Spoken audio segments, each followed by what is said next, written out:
நான் மீனு பேசுகிறேன். இந்த டேபிள் எங்கள் வீட்டோட ஸோ கால்டு டைனிங் டேபிள். ரீசண்டாக என்னோட கையில் சின்னதாக ஒரு இன்ஜுரி ஆயிருந்தது. அதுக்கப்புறமா நான் வீட்டை சுத்தமாக மெயின்டைன் பண்ணுறதே கிடையாது. அந்த இன்ஜுரினால் ரொம்பவே டிப்ரெஸ்டாக இருந்ததுனால நான் வீட்டையும் மெயின்டைன் பண்ணலை, என்னையும் மெயின்டைன் பண்ணலை. எப்போலாம் இந்த டேபிள் எனக்கு தேவைப்படுதோ அப்போதைக்கு இந்த மாதிரி ஒன் சைடாக டேபிளை ஒதுக்கி வச்சுட்டு யூஸ் பண்ண ஆரம்பிச்சிருவேன். இதை சொல்கிறதுக்கு எனக்கே ரொம்ப கஷ்டமாக தான் இருக்குது. ஆனால் இருந்தாலும் இதுதான் உண்மை. லாஸ்ட் 6 மந்த்தாக நான் இப்படி தான் இருந்துகிட்ருக்கிறேன். நம்ம டிப்ரெஷனில் இருந்தோம்னாலே நம்மளை சுற்றி திங்ஸ்லாம் எப்படி இருக்குது, நாம் எப்படி இருக்கிறோம், என்ன பண்ணிக்கிட்டு இருக்கிறோம் அப்படின்றத நம்ம சுத்தமாக மறந்தே போயிடுறோம். எப்பொழுதுமே எதையாவது பற்றி யோசிச்சுக்கிட்டு, ஃப்யூச்சரை நினச்சி கவலைப்பட்டுக்கிட்டு, இல்லைன்னா எதையாவது நினச்சி பயந்துக்கிட்டே நம்மளோட டைம் எல்லாம் வேஸ்ட் பண்ணிடுறோம். நம்ம எல்லோருமே கண்டிப்பாக ஒரு ஸ்டேஜில் டிப்ரெஷனுக்கு போயிருப்போம். பட் லைஃப்ன்றது இது எல்லாத்தையும் தாண்டி ஒரு நாளையும் சந்தோஷமாக கொண்டாடணும். இந்த விஷயம் எனக்கு இப்போ தான் புரிஞ்சது. ஸோ எனக்குள்ள சின்ன சின்ன சேஞ்சஸ் கொண்டு வந்து என்னோடய லைஃப்பை மாற்றலாம் அப்படின்னு நான் முடிவு பண்ணிட்டேன். பொதுவாக நம்மளோட டெய்லி வேலைகளை நம்ம செஞ்சோம் அப்படின்னாலே மற்ற விஷயங்களை பற்றி யோசிக்கிறதுக்கும் கவலைப்படுறதுக்கும் நமக்கு டைமே கிடைக்காது. அதுலேயும் நம்ம செய்கிற வேலை என்னவாக இருந்தாலும் சரி, முழு கவனத்தோடையும் ஈடுபாடோடையும் அதை செஞ்சோன்னா அது கிட்டத்தட்ட ஒரு மெடிடேஷனுக்கு சமம். நான் ரொம்ப நல்லாவே யோசித்து பார்த்துட்டேன்.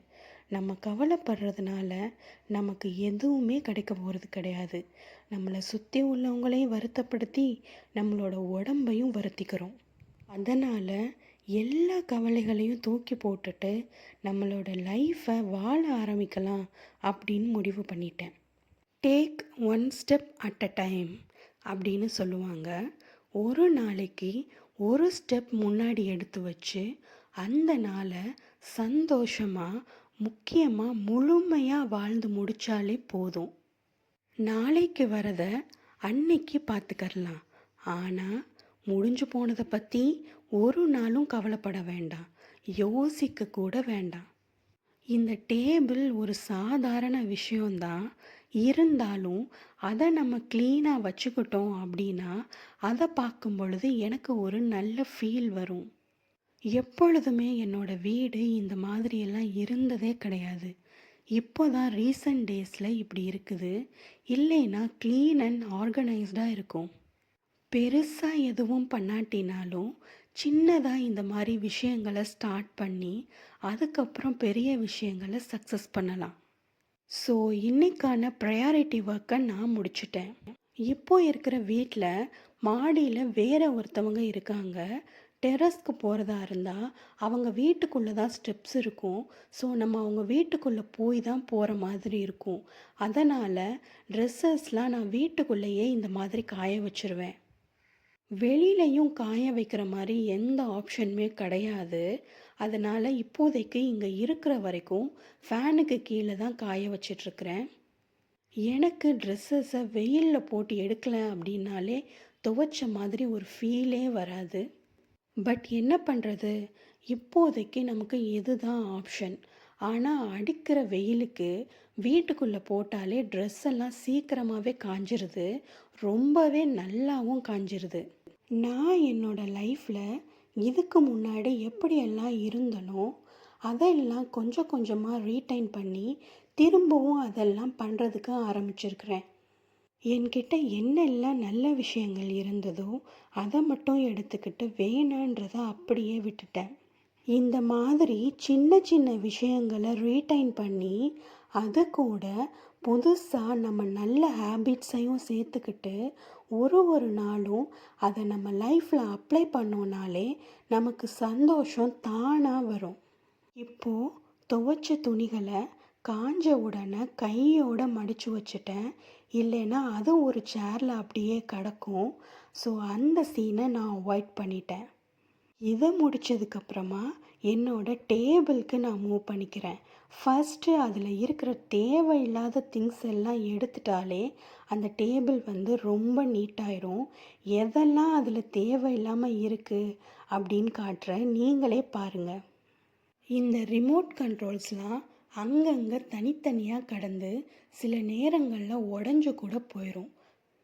சோப்ஸ் வாங்கினது டைரெக்டாக இங்கேயே கொண்டு வந்து வச்சாச்சு. Fabric clue, buds, hair serum, but அதை அப்ளை பண்ணி ரொம்ப நாள் ஆச்சு.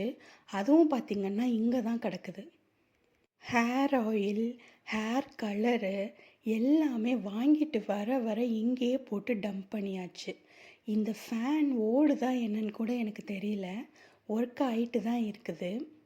இந்த பேஸ்கட் பார்த்திங்கன்னா நியூஸ் பேப்பரில் நானே செஞ்சது. இந்த மாதிரி ஆர்ட் அண்ட் கிராஃப்ட்ஸ் ஒர்க் நான் நிறையாவே செய்வேன். அதையும் கண்டிப்பாக உங்ககிட்ட ஷேர் பண்ணிக்கிறேன். இது ரீசண்டாக ஷாப்பிங் போயிட்டு வந்தது. அதுவும் அப்படியே அந்த டேபிள்லேயே வச்சாச்சு. என்னோடய பர்ஸு, அதுக்கப்புறமா சோம்பு, அஜ்வைன் அதெல்லாம் கொஞ்சம் பர்ச்சேஸ் பண்ணிட்டு வந்திருந்தோம். அதையும் இங்கேயே வச்சாச்சு. தோண்ட தோண்ட பார்த்திங்கன்னா நிறைய பொருட்கள் வந்துக்கிட்டே தான் இருக்குது. எனக்கே ஆச்சரியமாக இருக்குது, நம்ம இப்படி வீட்டை வச்சுருக்கோமே அப்படின்ட்டு. ஹேர் மாஸ்க் எல்லாம் கூட இந்த டேபிளில் தான் இருந்திருக்கு. இந்த பாடி பட்டர் எக்ஸ்பயரே ஆயிடுச்சு போல், அதை யூஸே பண்ணாமல் அப்படியே வச்சுருக்கிறேன். இந்த பாக்ஸ் கூட நானே செஞ்சது தான். இதெல்லாம் இந்த வீட்டுக்கு வந்து ரொம்பவே டஸ்ட் ஆயிடுச்சு. நான் ஒரு ஆர்ட் அண்ட் கிராஃப்ட் டீச்சர். இந்த மாதிரி ஒர்க்கு நிறையா பண்ணி வச்சுருப்பேன். இது கூட நியூஸ் பேப்பரில் பண்ணது தான், நம்பவே முடியாது. பெயிண்ட் பண்ணோன்னு இந்த மாதிரி மாறிடுச்சு. மேண்டேட்டரியாக இருக்க வேண்டிய பொருள்களை மாத்திரம் இங்கே வச்சுருக்கிறேன். இந்த ஹாலில் ஷெல்ஃப் இல்லாததுனால சில பொருட்களை இங்கே தான் வைக்க வேண்டியது இருக்குது. அயன் பாக்ஸ் டெய்லி எடுக்க வேண்டியது இருக்கும்.